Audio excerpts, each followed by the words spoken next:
നമസ്കാരം. മലയാളി വാർത്ത ഇൻസൈഡിലേക്ക് സ്വാഗതം. സമാധാന ചർച്ചയ്ക്കായി പാകിസ്ഥാനിലേക്ക് പോകേണ്ടതില്ല എന്ന് US പ്രതിനിധി സംഘത്തെ അറിയിച്ചതായി ഡൊണാൾഡ് ട്രംപ്.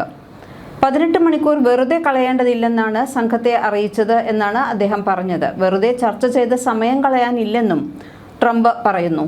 ഇറാന് ഏത് സമയവും തങ്ങളെ വിളിക്കാമെന്നും ട്രംപ് വ്യക്തമാക്കി. ഇറാൻ വിദേശകാര്യമന്ത്രിയും സംഘവും പാകിസ്ഥാനിൽ നിന്ന് മടങ്ങിയതിന് പിന്നാലെ US പ്രതിനിധി സംഘവും യാത്ര റദ്ദാക്കി. ട്രംപിന്റെ കടുത്ത നിലപാടുകളും ഇറാന്റെ വിട്ടുവീഴ്ചയില്ലാത്ത സമീപനവും പശ്ചിമേഷ്യയെ മറ്റൊരു വലിയ യുദ്ധത്തിലേക്ക് നയിക്കുമോ എന്ന ഭീതിയിലാണ് ലോകമിപ്പോൾ. അമേരിക്കൻ പ്രതിനിധികൾ വിമാനം കയറുന്നതിന് തൊട്ടു മുമ്പ് തന്നെ ഇറാന്റെ വിദേശകാര്യമന്ത്രി അബ്ബാസ് അരാഗ്ചി പാകിസ്ഥാൻ വിട്ടുമടങ്ങി എന്നത് കൃത്യമായ രാഷ്ട്രീയ സന്ദേശം തന്നെയാണ്. തങ്ങളുടെ നിലപാടുകളിൽ ഒരു ഇഞ്ച് പോലും വിട്ടുവീഴ്ചയില്ലെന്ന് ടെഹ്റാൻ പ്രഖ്യാപിക്കുമ്പോൾ പഴയ പരമാവധി സമ്മർദ്ദ തന്ത്രവുമായി ട്രംപും തിരിച്ചെത്തുന്നു. ഈ ശീതയുദ്ധം പശ്ചിമേഷ്യയെ ഒരു സ്ഫോടനാത്മകമായ സാഹചര്യത്തിലേക്കാണ് തള്ളിയിടുന്നത് എന്നതിൽ സംശയമൊന്നുമില്ല. ഹോർമുസ് കടലിടുക്കിൽ ഇറാൻ സേന വച്ചിട്ടുള്ള ബോംബുകൾ നീക്കം ചെയ്യുന്ന ദൗത്യം US നാവികസേന തുടരുകയാണെന്ന് പ്രസിഡന്റ് ട്രംപ് അറിയിച്ചു. എന്നാൽ കടലിനടിയിലെ സ്ഫോടക വസ്തുക്കൾ കണ്ടെത്തി നീക്കം ചെയ്യാൻ കുറഞ്ഞത് 6 മാസമെങ്കിലും എടുക്കുമെന്ന് US കോൺഗ്രസ് സമിതിയെ പെന്റഗൺ ഉദ്യോഗസ്ഥർ അറിയിച്ചെന്നാണ് വിവരം. ഇക്കാര്യം സ്ഥിരീകരിക്കാൻ പ്രതിരോധ സെക്രട്ടറി പീറ്റ് ഹെക്സേത്ത് തയ്യാറായില്ലെങ്കിലും ബോംബ് നീക്കൽ എന്ന് തീരുമെന്ന് കൃത്യമായി പറയാനാവില്ലെന്ന് പറഞ്ഞു. എന്നാൽ പെന്റഗൺ ഇക്കാര്യം നിഷേധിച്ചിരിക്കുകയാണ്. ഹോർമുസ് കടലിടുക്കിലേക്ക് വിന്യാസത്തിനായി മൈൻ സ്വീപ്പറിനെ ജർമ്മൻ നാവികസേന അയക്കുമെന്ന് ജർമ്മൻ പ്രതിരോധ മന്ത്രി ബോറിസ് പിസ്റ്റോറിയസ് അറിയിച്ചു. കമാൻഡ് ആൻഡ് സപ്ലൈ ഷിപ്പിന് അടുത്തായിരിക്കും ഈ കപ്പലും വിന്യസിക്കുക. എന്നാൽ കപ്പൽ പുറപ്പെട്ടോ എന്നത്തേക്ക് വിന്യസിക്കും തുടങ്ങിയ കാര്യങ്ങളെക്കുറിച്ച് അദ്ദേഹം പുറത്ത് പറഞ്ഞിട്ടില്ല. പാകിസ്ഥാനിൽ നടക്കാനിരിക്കുന്ന ഇറാൻ US സമാധാന ചർച്ച പൊളിഞ്ഞതോടെ നാളെ ഓഹരി, സ്വർണം, ക്രൂഡ് ഓയിൽ വിപണികളുടെ ദിശ എന്താകുമെന്നതിൽ നിക്ഷേപകർ കടുത്ത ആശങ്കയിലാണ്. നേരിട്ടുള്ള ചർച്ചകൾക്ക് വിമുഖത പ്രകടിപ്പിച്ചുവെങ്കിലും ഫോണിലൂടെ അനുനയം തുടരുമെന്നാണ് US പ്രസിഡന്റ് ട്രംപ് പറയുന്നത്. ഇരുവിഭാഗവും വിട്ടുവീഴ്ചയ്ക്ക് തയ്യാറാകാത്തത് തിരിച്ചടി തന്നെയാണ്. പാകിസ്ഥാനിലെത്തിയ ഇറാൻ വിദേശകാര്യമന്ത്രി അബ്ബാസ് അരാഗ്ചി US പ്രതിനിധികളുടെ വരവിന് മുമ്പ് തന്നെ മടങ്ങിയതാണ് ഇവിടെ വിഷയമായത്. ഇതോടെ US പ്രതിനിധികളുടെ യാത്രയും ട്രംപ് റദ്ദാക്കുകയായിരുന്നു. ലോകത്തിലെ ഏറ്റവും വലിയ സാമ്പത്തിക ശക്തിയും എണ്ണ വിതരണ ശൃംഖലയിലെ നിർണായക രാജ്യവും തമ്മിൽ 2 മാസമായി തുടരുന്ന സംഘർഷം രാജ്യാന്തര തലത്തിൽ സാമ്പത്തിക പ്രതിസന്ധിയിലേക്ക് നയിക്കുകയാണ്. ക്രൂഡ് ഓയിൽ വില ഉയർന്നു തന്നെ തുടരുന്നു. ഇനിയും കൂടിയേക്കും. ഓഹരി വിപണികൾ നഷ്ടത്തിലാണ്. ഇത് ഇനിയും രൂക്ഷമാകും. പണപ്പെരുപ്പ ഭീഷണിയുമുണ്ട്. ഇരുവിഭാഗവും ആക്രമണം പുനരാരംഭിക്കുമെന്ന ആശങ്കയും നിക്ഷേപകർക്കുണ്ട്. നാവിക ഉപരോധം നീക്കാതെ ചർച്ചകൾക്ക് തയ്യാറല്ല എന്നാണ് ഇറാന്റെ നിലപാട്. ഇറാന്റെ നിർദ്ദേശങ്ങൾ അംഗീകരിക്കാൻ കഴിയുന്നതേ അല്ല എന്നാണ് ട്രംപ് പറയുന്നത്. ഇറാനിൽ ആരാണ് ഭരണം നയിക്കുന്നതെന്ന് അവർക്ക് തന്നെ അറിയില്ല. നിലവിൽ എല്ലാ സാധ്യതകളും US-ന് അനുകൂലമാണ്. ഇനി ചർച്ചയ്ക്ക് തയ്യാറാണെങ്കിൽ ഇറാനെ ഫോണിൽ വിളിക്കാവുന്നതാണ് എന്നാണ് ട്രംപിന്റെ ഭാഷ്യം. സമാധാന ശ്രമങ്ങൾ പൂർണ്ണമായും ഉപേക്ഷിച്ചിട്ടില്ല എന്ന സൂചന വിപണിക്ക് പ്രതീക്ഷയാണ്.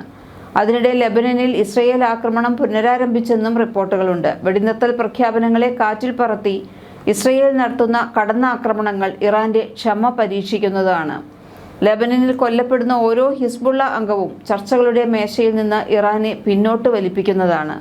കരാർ നിലവിലുണ്ടെങ്കിലും തെക്കൻ ലെബനനിൽ ഇസ്രയേൽ നടത്തിയ വ്യോമാക്രമണത്തിൽ 2 പേർ കൊല്ലപ്പെട്ടതായും ഹിസ്ബുള്ള ഒരു ഇസ്രയേലി ഡ്രോൺ വെടിവെച്ചിട്ടതായും റിപ്പോർട്ടുകൾ പുറത്തുവരുന്നു. US പ്രസിഡന്റ് ഡൊണാൾഡ് ട്രംപിന്റെ മധ്യസ്ഥതയിൽ ലെബനൻ, ഇസ്രയേൽ അംബാസഡർമാർ വൈറ്റ് ഹൗസിൽ നടത്തിയ ചർച്ചയ്ക്ക് പിന്നാലെയാണ് വെടിനിർത്തൽ നീട്ടിയത്. എന്നാൽ ഇസ്രയേൽ സൈന്യം തെക്കൻ ലെബനനിൽ ബഫർ സോൺ നിലനിർത്തുന്നതും ഗ്രാമങ്ങൾ തകർക്കുന്നതും തുടരുന്നിടത്തോളം കാലം വെടിനിർത്തലിന് പ്രസക്തിയില്ലെന്ന് ഹിസ്ബുള്ള നിയമസഭാംഗം അലി ഫയാദ് പറഞ്ഞു. വെള്ളിയാഴ്ച തെക്കൻ ലെബനനിലെ ടൗലിൻ ഗ്രാമത്തിൽ ഇസ്രയേൽ നടത്തിയ ആക്രമണത്തിൽ 2 പേർ കൊല്ലപ്പെട്ടിരുന്നു. ഇതിന് മറുപടിയായി ഇസ്രയേലിന്റെ ഹെർമിസ് 450 ഡ്രോൺ ഉപരിതല വ്യോമ മിസൈൽ ഉപയോഗിച്ച് തകർത്തതായി ഹിസ്ബുള്ള അവകാശപ്പെട്ടു. ഏപ്രിൽ 16 കരാർ പ്രകാരം ലെബനൻ അതിർത്തിക്കുള്ളിൽ 5 മുതൽ 10 കിലോമീറ്റർ വരെയുള്ള പ്രദേശത്ത് നിന്ന് ഇസ്രയേൽ സൈന്യം പിന്മാറണമെന്ന് വ്യവസ്ഥയില്ല. തങ്ങളുടെ പ്രദേശം വിട്ടു നൽകില്ല എന്നും ഇസ്രയേൽ സൈന്യത്തിന്റെ സാന്നിധ്യം ലെബനൻ അംഗീകരിക്കണമെന്നുമാണ് ഇസ്രയേലിന്റെ നിലപാട്. മാർച്ചിൽ യുദ്ധം പുനരാരംഭിച്ചതിനു ശേഷം ലെബനനിൽ ഇതുവരെ 2500ഓളം ആൾക്കാരാണ് കൊല്ലപ്പെട്ടിട്ടുള്ളത് എന്നാണ് കണക്കുകൾ. പേരിന് മാത്രം നിലനിൽക്കുന്ന വെടിനിർത്തൽ സാധാരണക്കാരായ ജനങ്ങളെ കൂടുതൽ ദുരിതത്തിലാക്കുകയാണ്. ഇസ്രയേൽ പ്രധാനമന്ത്രി ബെഞ്ചമിൻ നെതന്യാഹുവിൻ്റെയും ലെബനൻ പ്രസിഡന്റ് ജോസഫ് ഔണിനെയും വൈറ്റ് ഹൗസിലേക്ക് ക്ഷണിക്കുമെന്ന് ട്രംപ് അറിയിച്ചു. ഈ വർഷം തന്നെ ഇരു രാജ്യങ്ങളും തമ്മിൽ സമാധാന കരാറിലെത്താൻ സാധ്യതയുണ്ടെന്നാണ് ട്രംപ് പ്രത്യാശ പ്രകടിപ്പിക്കുന്നത്. പക്ഷേ ഈ വർഷം കഴിയാൻ ഇനി മാസങ്ങൾ കിടക്കുന്നു. ഹിസ്ബുള്ള കരാറിന്റെ ഭാഗമല്ലെങ്കിലും തങ്ങളുടെ രാജ്യത്തിന് നേരെയുള്ള ഓരോ ആക്രമണത്തിനും തുല്യമായ രീതിയിൽ പ്രതികരിക്കാൻ തങ്ങൾക്ക് അവകാശമുണ്ടെന്ന് സംഘടന വ്യക്തമാക്കുകയും ചെയ്തിട്ടുണ്ട്. പാകിസ്ഥാൻ ഈ ചർച്ചകളിൽ ഒരു പാലമായി പ്രവർത്തിക്കാൻ ശ്രമിച്ചുവെങ്കിലും ഇരു രാജ്യങ്ങളും തമ്മിലുള്ള വിടവ് നികത്താൻ അവർക്കായിട്ടില്ല. നയതന്ത്രം പരാജയപ്പെടുമ്പോൾ യുദ്ധമുന്നണികൾ സജീവമാകുന്നതാണ് ചരിത്രം. പശ്ചിമേഷ്യയിൽ ഇപ്പോൾ തെളിയുന്നത് ആ ആപൽ സൂചനകളാണ്. ലോകം ആഗ്രഹിക്കുന്ന സമാധാനം വാക്കുകളിൽ മാത്രമായി ഒതുങ്ങുമ്പോൾ ആയുധങ്ങളുടെ മുഴക്കം ദൂരെയല്ലാതെ കേൾക്കുന്നുണ്ട്. കഴിഞ്ഞയാഴ്ച വ്യാപാരം നടന്ന 3 ദിവസങ്ങളിലും വിപണി നഷ്ടത്തിലായിരുന്നു. പശ്ചിമേഷ്യയിലെ സംഘർഷാവസ്ഥയും IT മേഖലയിലെ വിൽപ്പന സമ്മർദ്ദവുമാണ് വിപണിയെ ഇടിവിലേക്ക് നയിച്ചത്. 3 ദിവസങ്ങൾക്കുള്ളിൽ നിക്ഷേപകർക്ക് നഷ്ടമായത് 7.17 ലക്ഷം കോടി രൂപയാണെന്നും കണക്ക്. അതേസമയം ഇറാനിലെ ചബഹാർ തുറമുഖത്തിനുള്ള അമേരിക്കൻ ഉപരോധ ഇളവ് ഇന്ന് അവസാനിക്കും. സമയപരിധി നീട്ടില്ലെന്ന് US വ്യക്തമാക്കുകയും ചെയ്തു. ഇതോടെ ഓഹരികൾ തൽക്കാലം ഇറാനിയൻ കമ്പനിക്ക് കൈമാറാനാണ് നീക്കം. ഇറാനിൽ ഇന്ത്യയുടെ നിയന്ത്രണത്തിലുള്ള തുറമുഖമാണ് ചബഹാർ. കേന്ദ്ര ഷിപ്പിംഗ് മന്ത്രാലയത്തിന് കീഴിലുള്ള ഇന്ത്യ പോർട്സ് ഗ്ലോബൽ ലിമിറ്റഡ് ആണ് ചബഹാർ നിയന്ത്രിക്കുന്നത്. ചബഹാർ തുറമുഖത്തിന്റെ നടത്തിപ്പ് ഇന്ത്യ ഇറാനിയൻ കമ്പനിക്ക് കൈമാറും. ഉപരോധം നീങ്ങിയാൽ നിയന്ത്രണം ഇന്ത്യക്ക് തിരിച്ചു നൽകണമെന്ന വ്യവസ്ഥയോടെയാകും കൈമാറ്റം. 2003 ഇന്ത്യ ചബഹാർ വികസിപ്പിക്കാൻ തുടങ്ങിയത്. ഇതുവരെ $12 കോടി ഇന്ത്യ തുറമുഖത്തിൽ നിക്ഷേപിച്ചിട്ടുണ്ട്. ഭാവിയിൽ US ഉപരോധം നീക്കിയാൽ ഓഹരികൾ തിരിച്ചു നൽകണം എന്ന വ്യവസ്ഥകളോടെ ആയിരിക്കും IPGL ഓഹരികൾ ഇറാൻ കമ്പനിക്ക് നൽകുക. ചബഹാർ തുറമുഖത്തിനായി ശതകോടികൾ ഇന്ത്യ നിക്ഷേപിച്ചിട്ടുണ്ട്. ഇറാനെതിരെ പ്രഖ്യാപിച്ച ഉപരോധം കഴിഞ്ഞ വർഷമാണ് അമേരിക്ക ചബഹാറിനും ബാധകമാക്കിയത്.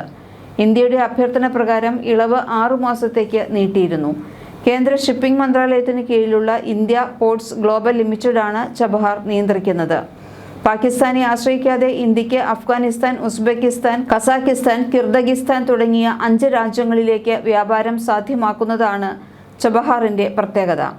2024 10 വർഷത്തേക്ക് തുറമുഖ നടത്തിപ്പിനുള്ള കരാറിൽ ഇന്ത്യയും ഇറാനും ഒപ്പിടുന്നത്. മലയാളി വാർത്ത ഇൻസൈറ്റ്.